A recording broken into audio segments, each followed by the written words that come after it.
ഐക്യരാഷ്ട്രസഭയുടെ പൊതുസമ്മേളനത്തിന് ന്യൂയോർക്കിൽ തുടക്കമായി. ഇന്ത്യയെ പ്രതിനിധീകരിച്ച് വിദേശകാര്യമന്ത്രി എസ് ജയശങ്കർ പങ്കെടുക്കും. അതേസമയം H-1B വിസ വിഷയത്തിൽ അമേരിക്കൻ സ്റ്റേറ്റ് സെക്രട്ടറി മാർക്കോ റൂബിയോയുമായി ഡോക്ടർ ജയശങ്കർ ചർച്ച തുടങ്ങി. UN ആസ്ഥാനത്ത് നിന്ന് മധു കൊട്ടാരക്കര തത്സമയം ചേരുകയാണ്. മധു, ഇതൊരു നല്ല നിമിഷമാണ്. ഒരു മലയാളം ടെലിവിഷൻ ചാനലിൻ്റെ പ്രതിനിധി UN ആസ്ഥാനത്ത് നിന്ന് തത്സമയം പ്രക്ഷേപിക്കുന്നു വിത്ത് അനുമതിയോടെ. പറയൂ. SKN എന്റെ ഇടതുവശത്ത് നിൽക്കുന്നത് മംഗോളിയ എന്ന് പറയുന്ന രാജ്യത്തിന്റെ പ്രതിനിധികളാണ്. അവരുടെ പത്രാസ് ഒന്ന് നോക്കിക്കോ. കാര്യം ഒരുപക്ഷെ റഷ്യയുടെയും ചൈനയുടെയും ഇടയിൽ കിടക്കുന്ന ഒരു രാജ്യമായതുകൊണ്ടായിരിക്കും. എന്റെ വലതുവശത്ത് നമുക്ക് മഹാത്മാഗാന്ധിയുടെ പ്രതിമ കാണാം. അവിടെ സമാധാനത്തിലേക്ക് കുറുക്കുവഴികളില്ല എന്നുള്ള ഒരു മഹാത്മാഗാന്ധിയുടെ ചില വചനങ്ങളൊക്കെയാണ് എഴുതി വെച്ചിരിക്കുന്നത്.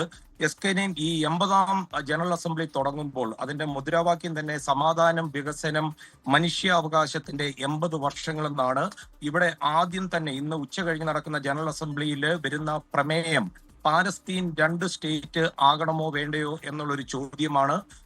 ഗസയിലും അതുപോലെ യുക്രൈനിലും 2 വലിയ യുദ്ധങ്ങൾ നടക്കുന്ന പശ്ചാത്തലത്തിലാണ് ഐക്യരാഷ്ട്ര സഭയിലേക്ക് ലോക നേതാക്കൾ വരും മണിക്കൂറുകളിൽ എത്തുന്നത്.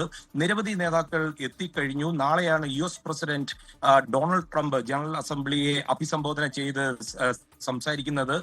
ഡൊണാൾഡ് ട്രംപ് ഇത്രയും കൊടുമ്പിരി കൊള്ളുന്ന യുദ്ധത്തിന്റെ നടുവിൽ നിന്ന് ലോകരാഷ്ട്രങ്ങളോട് എന്തായിരിക്കും അഭിസംബോധന ചെയ്യുന്നതിന്റെ ആകാംക്ഷയിലാണ് മാധ്യമപ്രവർത്തകർ. ബെഞ്ചമിൻ നെതന്യാഹുവും സെലൻസ്കിയും റഷ്യയുടെ വിദേശകാര്യമന്ത്രിയും അതുപോലെ സിറിയൻ പ്രസിഡന്റും വളരെ കാലത്തിന് ശേഷം ഈ UN ഹെഡ്ക്വാർട്ടേഴ്സിൽ എത്തിയിട്ടുണ്ട്. ഒരു വശത്ത് ഇന്ത്യയുടെ വിദേശകാര്യമന്ത്രി ജയശങ്കറും സ്റ്റേറ്റ് സെക്രട്ടറി മാർക്കോ റൂബിയോ എന്ന് പറയുമ്പോൾ ട്രംപ് ക്യാബിനറ്റിന്റെ ഒന്നാമനാണ്.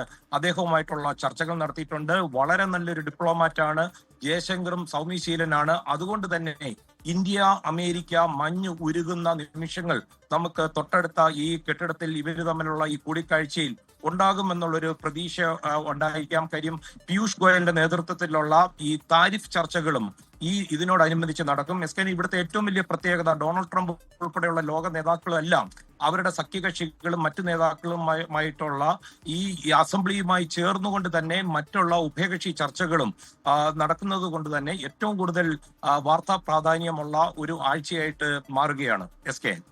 ലോകത്തെവിടെയായാലും ഏത് സമയത്തും 24 വാർത്തകളും ഓഗ്മെന്റഡ് റിയാലിറ്റി പാക്കേജുകളും എക്സ്പ്ലെയിനറുകളും വിശദമായി കാണാൻ ഞങ്ങളുടെ YouTube ചാനൽ നിങ്ങൾക്ക് സബ്സ്ക്രൈബ് ചെയ്യാം.